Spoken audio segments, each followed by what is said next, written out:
ഇന്ന പാർട്ടി ഒന്നുമില്ല, എല്ലാ പാർട്ടിക്കാരും പാട്ട് ബി ജെ പിക്ക് എഴുതിയിട്ടുണ്ട്, കോൺഗ്രസിന് എഴുതിയിട്ടുണ്ട്, കമ്മ്യൂണിസ്റ്റുകാർക്ക് എഴുതിയിട്ടുണ്ട്, ലീഗിന് എഴുതിയിട്ടുണ്ട്. എല്ലാവർക്കും ഇപ്പൊ സൗണ്ട് മാത്രമേ കേൾക്കുന്നുള്ളൂ, എന്നെ കാണുന്നില്ല. അന്ന് എന്നെ കണ്ടുകൊണ്ടായിരുന്നു സൗണ്ട് കേട്ടിട്ടുണ്ട്.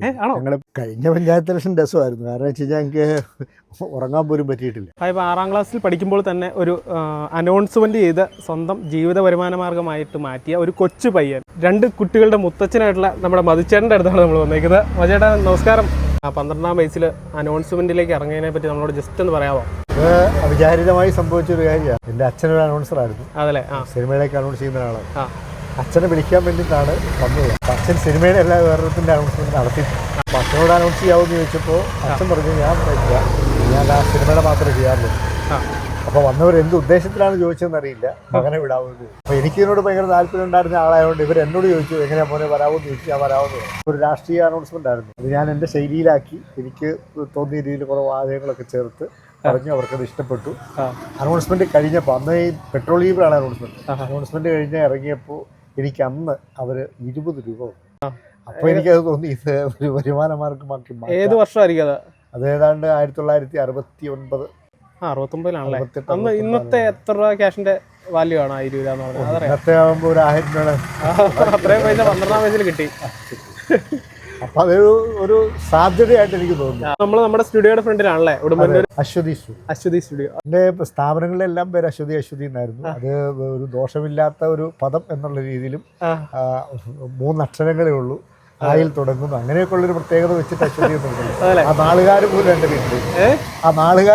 വീട്ടിലില്ല. പാട്ട് പാടാനൊക്കെ കഴിവുള്ളവർ നമ്മുടെ ഈ വീടുകളിലൊക്കെ കാണും. അപ്പൊ അവർക്ക് ഒരു പാട്ടൊക്കെ റെക്കോർഡ് ചെയ്യണമെങ്കിൽ അതെങ്ങനെയാണ്? തീർച്ചയായിട്ടും നമ്മളതിനുള്ള സൗകര്യം നമ്മൾ കറണ്ട് കാശും ബാക്കിയുള്ള തീർച്ചയായിട്ടും കലാവാസന ഉള്ളവരെ പ്രോത്സാഹിപ്പിക്കുന്നതിൽ നമുക്ക് വളരെ സന്തോഷം. അതെ. അപ്പൊ അങ്ങനെയുള്ളവർക്ക് മധുചേട്ടനെ വിളിക്കാം. തീർച്ചയായിട്ടും. സ്റ്റുഡിയോയുടെ ലൊക്കേഷൻ ഒന്ന് പറഞ്ഞേരെ, അടുത്തുള്ളവർക്കാണ്. ടൗണിൽ തന്നെയാണ്, പഴയ മാതാ തിയേറ്ററിന്റെ തൊട്ടടുത്ത് അശ്വതി റെക്കോർഡിംഗ് സ്റ്റുഡിയോ. അശ്വതി മധുവിന്റെ സ്റ്റുഡിയോ ഈ അനൗൺസ്മെന്റ് നമ്മുടെ പ്രേക്ഷകർക്ക് വേണ്ടിയിട്ട് ലൈവ് ആയിട്ടൊന്ന് എന്തെങ്കിലും ഒരു സബ്ജക്റ്റിനെ പറ്റി ഒന്ന് പറയാമോ? സിനിമയെ പറ്റിയോ എന്തെങ്കിലും? അന്ന് ആദ്യകാലങ്ങളിലൊക്കെ സിനിമ, നാടകം ഇതൊക്കെ ആയിരുന്നു ഏറ്റവും കൂടുതൽ. അന്നാണേലും ആളുകള് മധുചേട്ടന്റെ സൗണ്ടാണ് കേട്ടിട്ടുള്ളത് അല്ലേ? അതെ. അപ്പൊ നമ്മുടെ ലൈവായിട്ട് കണ്ടുകൊണ്ടൊന്ന് ഇപ്പൊ സൗണ്ട് മാത്രമേ കേൾക്കുന്നുള്ളൂ, എന്നെ കാണുന്നില്ല. അന്ന് എന്നെ കണ്ടുകൊണ്ടായിരുന്നു സൗണ്ട് കേട്ടിട്ടുണ്ട്. വണ്ടിയിൽ പോകാറില്ല. നമ്മള് ഏത് വണ്ടിയായിരിക്കും? ജീപ്പായിരിക്കും അല്ലേ? അന്നൊക്കെ ജീപ്പായിരുന്നു കൂടുതലും. ജീപ്പിൽ ബോക്സ് ഒക്കെ വെച്ചിട്ട് സൈഡിലിരുന്ന് വിളിച്ചുകൊണ്ട് പോകായിരുന്നു അല്ലേ? പക്ഷെ ഇപ്പോ ഒരു വണ്ടിയിലും പോകുന്നില്ല. എവിടെ ഇരുന്ന് പറയുന്നു, ശബ്ദം നമ്മൾ കൊടുത്തു വിടും. നമ്മുടെ സ്വന്തം സ്റ്റുഡിയോയിൽ ഇരുന്ന് ഡബ് ചെയ്യും, ശബ്ദം കൊടുത്തു വിടുന്നു മാത്രം. പുറമേ ചിരിക്കുന്ന പലരും അകമേ തേങ്ങിക്കരയുകയാണ്. പുറമേ കാണുന്ന ശാന്തതയ്ക്ക് കീഴെ ആളിക്കത്തുന്ന അഗ്നിപർവ്വതങ്ങൾ ആത്മാവിൽ ഒതുക്കിപ്പിടിച്ച കുറേ മനുഷ്യാത്മാക്കളുടെ കഥ. സംവിധാനകലയെ വാനോളം ഉയർത്തിയ IV ശശി സംവിധാനം ചെയ്ത് അഭിനയ ചക്രവർത്തി മോഹൻലാലും ഷീലയും തകർത്തഭിനയിച്ച, അങ്ങനെ പറഞ്ഞിട്ട് അങ്ങനെ 6ാം ക്ലാസ്സിൽ പഠിക്കുന്ന കാലത്ത് ഒരു ഏകാംഗ നാടകത്തിൽ അഭിനയിക്കാൻ അവസരം കിട്ടി. അഭിനയിച്ചു, അതിനകത്ത് ബെസ്റ്റ് ആക്ടർ അവാർഡ് കിട്ടി. അപ്പം അത് മുതൽ പിന്നെ അഭിനയത്തോടും ഒരു ഭ്രമമായി. അന്ന് മുതൽ സ്കൂളുകളിലെ മുഴുവൻ നാടകങ്ങളും അഭിനയിക്കും. പിന്നെ അമ്പലങ്ങൾ, പള്ളികൾ, അങ്ങനെയുള്ള സാംസ്കാരിക ക്ലബ്ബുകളുടെ പരിപാടികൾക്കൊക്കെ നമ്മൾ നാടകമായിട്ട് പോകുമായിരുന്നു. അമച്ചർ നാടകം ഒരു 60ഓളം അമച്ചർ നാടകങ്ങൾ അഭിനയിച്ചിട്ട് പിന്നെ പ്രൊഫഷണൽ നാടകത്തിൽ മാറി. ഇപ്പോൾ നാടകങ്ങൾ ചെയ്യാറില്ല, പിന്നെ ഷോർട്ട് ഫിലിംസ് ചെയ്യാറുണ്ട്. ഒരു കലാഭവൻ സജീവൻ സംവിധാനം ചെയ്ത വെള്ളക്കുതിര എന്നൊരു സിനിമയിൽ അഭിനയിച്ചല്ലേ? വൈദികന്റെ വേഷമായിരുന്നു, തിരക്കേടില്ലായിരുന്നു, നന്നായിരുന്നു. എനിക്കും തൃപ്തികരമായ ഒരു വേഷമായിരുന്നു. ഈ കഴിഞ്ഞ ദിവസം എഴുതിയ ഒരു പ്രണയ സുഗന്ധം എന്ന് പറഞ്ഞൊരു പാട്ടെഴുതി അത് ആൽബമാക്കി. അവാർഡ് കാര്യങ്ങളൊക്കെ കിട്ടിയെന്ന് കോഴിക്കോട് സൗഹൃദവേദിയുടെ 7ാമത് ഇന്റർനാഷണൽ ഫെസ്റ്റിവലിൽ ഇപ്പോൾ കൊടുത്തിട്ടുണ്ടായിരുന്നു. ഏറ്റവും നല്ല ഗായകനും ഏറ്റവും നല്ല നടിക്കുമുള്ള 2 അവാർഡുകൾ കിട്ടി. പിന്നെ സന്തോഷമാണല്ലേ? വളരെ സന്തോഷം. കഴിഞ്ഞ പഞ്ചായത്ത് ഇലക്ഷൻ രസമായിരുന്നു. കാരണം വെച്ച് കഴിഞ്ഞാൽ എനിക്ക് ഉറങ്ങാൻ പോലും പറ്റിയിട്ടില്ല. 250-300ഓളം പാട്ടുകൾ കഴിഞ്ഞ പഞ്ചായത്ത് ഇലക്ഷൻ ഞങ്ങൾ ഇവിടുന്ന് ഇറക്കി. പിന്നെ പാർലമെന്റ് ഇലക്ഷൻ, നിയമസഭാ ഇലക്ഷൻ ഒക്കെ എല്ലാത്തിനും നമ്മൾ ഇത് തന്നെയാണോ എഴുതുന്നു? ഞാൻ ലൂയിസ് ഉൾപ്പെടെയുള്ള ആളുകൾ, ഡെൻസൺ ഉൾപ്പെടെയുള്ള ആളുകൾ പാടി വിദേശത്തിരുന്ന് പാടിയും കൂടെ ഇട്ടിട്ട് നമ്മൾ ഇവിടുന്ന് റെക്കോർഡ് ചെയ്ത് വിട്ടിട്ടുണ്ട്.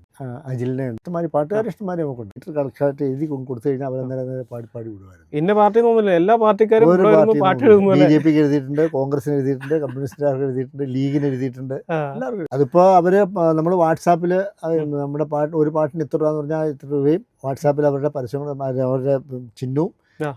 സ്ഥാനാർത്ഥിയുടെ പേരും വാർഡും ഒക്കെ നമുക്ക് അയച്ചു തരും. നമ്മൾ അതനുസരിച്ച് പാട്ട് അങ്ങോട്ട് കൊടുക്കും. ഇപ്പൊ പുതിയൊരു ട്രെൻഡ് ഇറങ്ങിയിട്ടുണ്ട്. ബർത്ത്ഡേക്ക് പാരഡി പാട്ട് എഴുതി വിടുക എന്ന് പറഞ്ഞപ്പോ അത് ഇഷ്ടം പോലെ നമ്മളോട് ചെയ്തിട്ടുണ്ട്. അങ്ങനെ ചെയ്യുന്നുണ്ടല്ലേ? ബർത്ത്ഡേക്ക് പാരഡി പാട്ട് എഴുതിയിട്ടുണ്ട്, കല്യാണത്തിന് പാരഡി പാട്ട് എഴുതിയിട്ടുണ്ട്. അത് കൂടുതലും മാപ്പിളപ്പാട്ടുകളാണ്. മാപ്പിളപ്പാട്ടുകളും അടിപൊളി പാട്ടുകളാണ് അതിന് കൂടുതലും. കല്യാണ കുറിക്ക് വേണ്ടിയിട്ട് പാട്ട് എഴുതിയിട്ടുണ്ട്. കല്യാണ ക്ഷണം പാട്ടായിട്ട് എഴുതി കൊടുത്തിട്ടുണ്ട്. എനിക്ക് പിന്നെ ഒരു ഭാഗ്യം കിട്ടിയെന്ന് പറഞ്ഞാൽ കഴിഞ്ഞ പ്രാവശ്യം പാട്ട് ഇങ്ങനെ എഴുതി നിയമസഭാ ഇലക്ഷൻ മുൻ മുഖ്യമന്ത്രി ഉമ്മൻചാണ്ടിക്ക് പാട്ട് എഴുതാനുള്ള 2 പാട്ടുകൾ ഞാൻ എഴുതി കൊടുത്തു. അത് അവിടെ അവരുടെ മണ്ഡലത്തിൽ ഹിറ്റായി. ഫാമിലി, ഭാര്യ, 2 കുട്ടികൾ. മൂത്തയാളെ കല്യാണം കഴിച്ചു, രണ്ടാമത്തെ ആളും കല്യാണം കഴിച്ചു. മൂത്തയാളെ കല്യാണം കഴിച്ചു വിട്ടു, പെൺകുട്ടിയാണ്. രണ്ടാമത്തെ ആൾ കല്യാണം കഴിച്ച് വീട്ടിലുണ്ട്. അവനാണ് സ്റ്റുഡിയോ മെയിനായിട്ട് നടത്തുന്നത്, സൗണ്ട് എഞ്ചിനീയറാണ്. അദ്ദേഹത്തിൻ്റെ പേര് അശ്വിൻ മുത്ത്. അഭിനയമുണ്ട്. മനോരമയുടെ ഒരു 4-5 ആൽബത്തിൽ അഭിനയിച്ചിട്ടുണ്ട്, ഷോർട്ട് ഫിലിംസിൽ അഭിനയിച്ചിട്ടുണ്ട്. പാട്ടുകാരനാണ്. പിന്നെ അല്ല, അങ്ങനെയൊക്കെ നിൽക്കുന്നു. മധുച്ചേണ്ടതായിട്ടുള്ള എല്ലാ വാസനകളെല്ലാം ഉണ്ട് തീർച്ചയായിട്ടും.